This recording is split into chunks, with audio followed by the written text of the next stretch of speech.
Hello and welcome again to another video in the Learning to Drive with Gary Phillips series. In this video we're going to look at adequate clearance. There are several elements to adequate clearance, so we'll deal with them one by one. We'll start off with this one where we're passing a parked vehicle.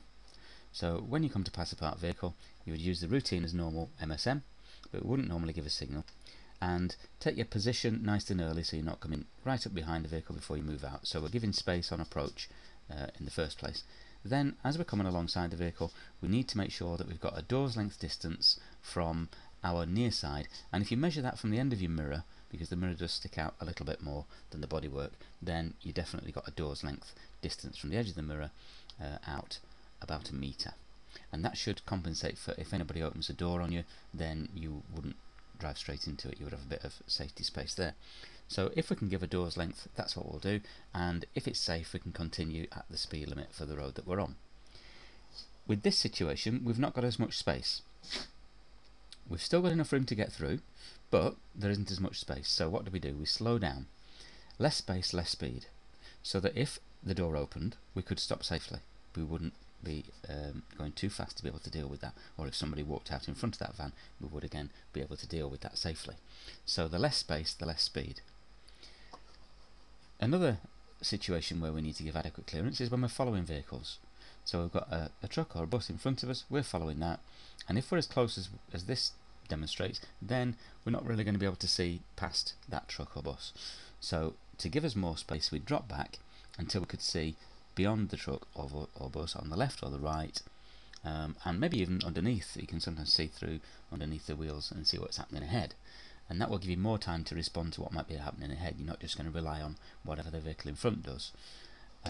So to judge that space we can use the 2-second rule, and to use that we would find a stationary object on the road, maybe a lamppost or a bridge, something that's not going to move, and as the vehicle in front goes past that object we start to count 2 seconds.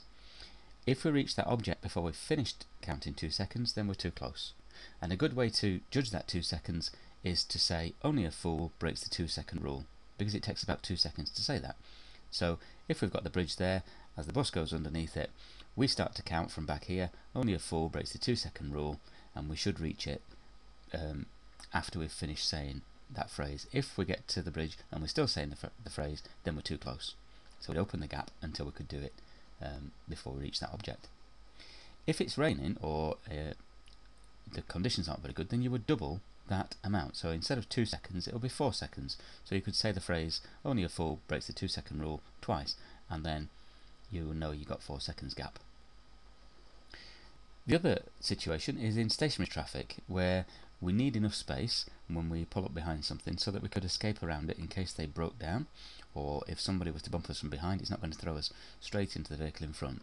As you can see, the green car is very close to the blue car there, which is what most drivers tend to do, but if that blue car was to break down, that green car wouldn't be able to get out without reversing back. So if we're in the red car here, we've left enough space, we could drive around if necessary, and to judge that space we use what we call tyres and tarmac. So you should be able to see, as you look at that vehicle in front, their tyres on the tarmac. So you'll have about half a car's length distance between you and the vehicle in front, which would give you room to escape if there was a problem. And hopefully that's explained adequate clearance to you. See you next time.